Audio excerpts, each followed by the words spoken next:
Flatlands and deep roots.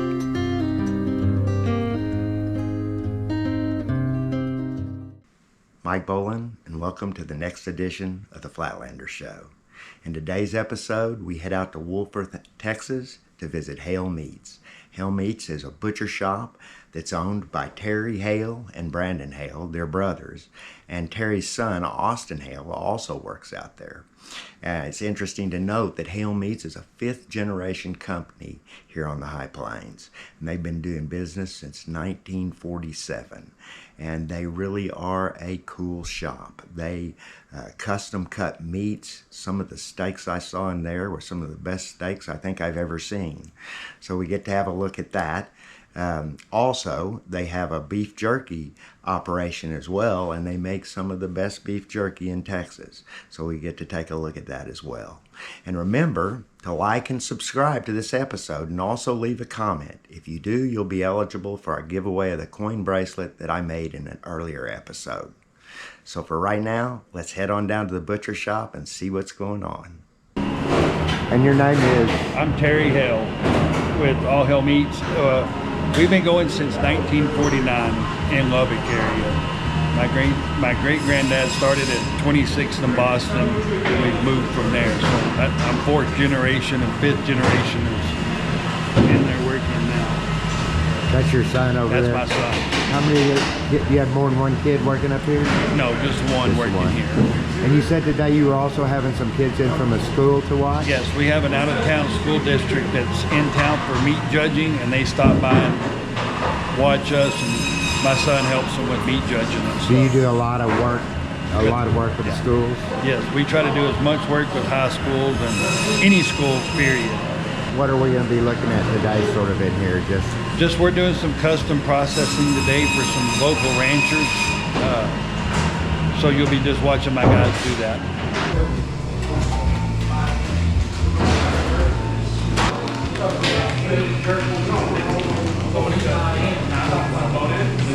Mike Bolin. Brandon Hale. Brandon. Are you in charge here? With me, just me and my brother, yeah. Yeah. That was your brother I was talking to a minute ago. Yeah. About how many animals do you think you process through here in a week? Usually do about 8 to 10 head a week or day. So times 5. Do you have any set accounts, or is all this custom stuff from ranchers and stuff? We have a lot of set accounts, companies that raise the beef and have us process it, put their name on it, and they sell it at farmers markets, on the internet. There's a lot. Nearly every rancher in this area has got their own brand of beef now.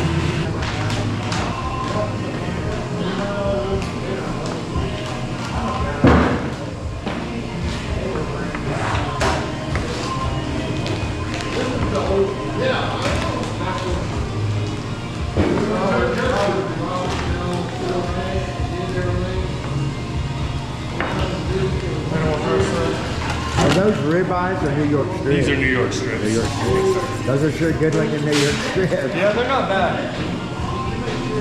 We did some ones Wednesday that were really good looking, and it's a ranch that does a lot of stuff that we do a lot of their processing, and almost all of their stuff comes out beautiful. Are you the fifth generation son? Yes sir, yeah. And your name? Austin Hale. Austin, nice to meet you. Have you been doing this all your life? Yeah, off and on. I've definitely tried other jobs and stuff, but I always come back here. I love this job. It's awesome. So, that guy right there, he's the guy that I'm training, and he's going to be really good. Yeah? He's really good.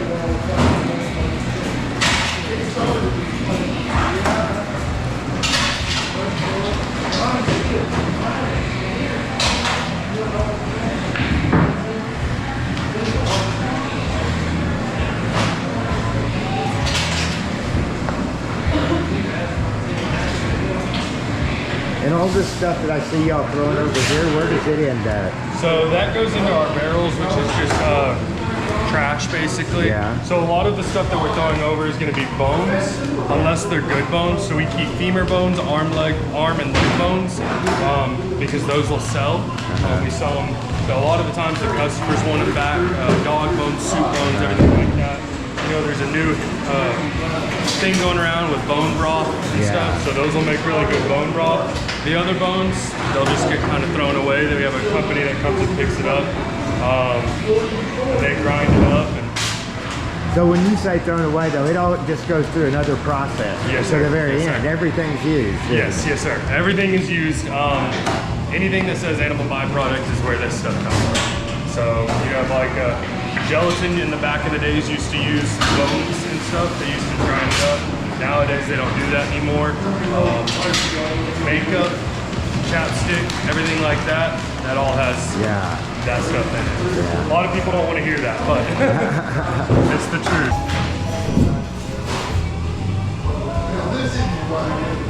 Sorry. Gotta make sure I put it in the right order. And what were y'all talking about? I'm sorry, kid. This is part of the kid project over here. Yeah, this is, at the mall, I can't remember what county it is, but they have their 4-H project. I said FFA's 4-H project, where they got, each kid had 3 steers in a pen, and they were all the same weight started, and they kept track of how much they fed them, how much gain they gained daily, weekly, what it costs, and all that, and they raised them up until they got to about 1,100 pounds. Then they sold the beef and brought them to us, sold them and brought them to us, and we processed it for the different people that bought the beef, so they could actually understand what it costs to raise a beef. And how old is it, the bunch that's coming in today? Do you know age they are approximately? They're high school. High school. They're from Clearview. Yeah, they're from the Wichita Falls area. They come through every year and just kind of watch for meat judging. Do y'all also do pork? We do. About how many hogs do you run through in a year? We here in this area, there's not a whole lot of pig producers, so we do during stock show season. After the stock show season, we do a lot of pigs at that time. But we don't do just a whole lot of pigs. There's not a, Do you do any smoking here on premises? You do.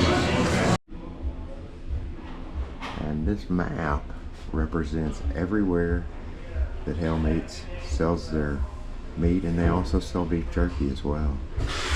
Let's have some excellent beef jerky. We might go home with some of that. That's the new smoker. This one here. Yeah, and that's not even put together. You can't see. can't see anything. It's plastic. Yeah, it's all wrapped up. It came from Czechoslovakia. Really? How much does something like that cost? Too much? Yeah. How much? More than my first house. That More than your first set. 225 pounds. Holy mackerel. How many pounds of meat can you smoke in there at a time? This one can do 1,500 1,500. at a time. And what's the smoking process on beef or pork? Like on a bacon, how long do you have to smoke it to get bacon? Bacon, the smokehouse we run now, it takes about 6.5, 7 hours. This one will be able to do it in 4. And what's the primary woods you're using? We just use hickory and that's it. Hickory. Yeah, that's all we use. Have you I guess you've been smoking meat all your life? Is that because I smoke meat too? Yeah. Is that your preferred? Is that what you think gets the best result? I personally like mesquite, but my wife's allergic to it. Yeah. So I started switching and we learned that a lot of people are allergic to mesquite. So hickory is kind of a neutral wood that most people are. You can still get the wood, the good smoke flavor, but not have the allergens and stuff. Smokehouse. And once this goes online, we'll move everything, or not move everything, but shut that one down and start this one up.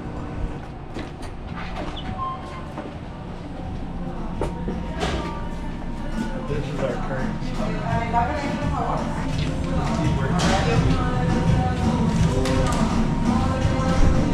How much jerky do you sell a year?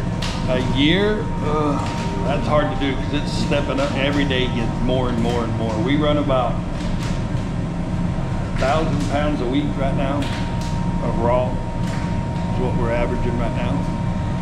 Where all do you ship your jerky out to? All those places on the map? Yeah, and we just got into all the Uniteds and Albertsons, and that's the big jump. We started taking on all of those. Wow. That must have been a plum account to get. Yes, it was a big one to get. And that's all this is jerky right here. And what's the process, what you're processing on jerky? How do you do it? How do we do it? I mean, it's tumbled and marinated and then smoked. And to smoke it takes 12 hours. And that smoke cooks them as well? Yes. Yeah. What is your temperature on your smoke, on your jerky approximately? That's kind of family secret. Yeah, we can't. I can't. Because everybody does stuff different. No. I don't want your secret. Well, on your marinades, do you make all your own marinades, or they? Yes, we actually do. They're all our family recipes. We've learned the hard way. I don't let spices be mixed here anymore. They're mixed off-site, brought in. That way the employees just know to put a certain amount for a certain amount of meat. That's all they know. They don't know exactly what's in any of the recipes. Do you sell the recipes, the actual spices that you do you foresee ever marketing that? Probably not. Yeah. Probably not. That's probably something that I don't think I'd have to sit and talk to my brother, because like I said, they're family recipes. Yeah. Stuff. So we have them blended offsite. I have a company that blends all our jerky seasonings and our sausage seasonings and stuff. They're blended all offsite. Do you ever do poultry? Any poultry at all? No, I don't have a poultry. No, not here. That new building, I will be able to start doing turkey jerky, more poultry products. We'll be able to do smoked turkeys and stuff like that over there. And that's going to do it for today's episode. We're glad y'all tuned in. We'd also like to send out a special thanks to Terry and Brandon Hale for allowing us to come out and shoot a little film and look at their operation. They really do have a cool setup. Also, remember at the end, hit that like and subscribe button, and please leave a comment so you'll be eligible for that coin bracelet that we're going to be giving away on the first day of summer. And until next time, we hope you all have a great week and a fantastic day. And we'll see you again on the Flatlanders Show. Be there to switch.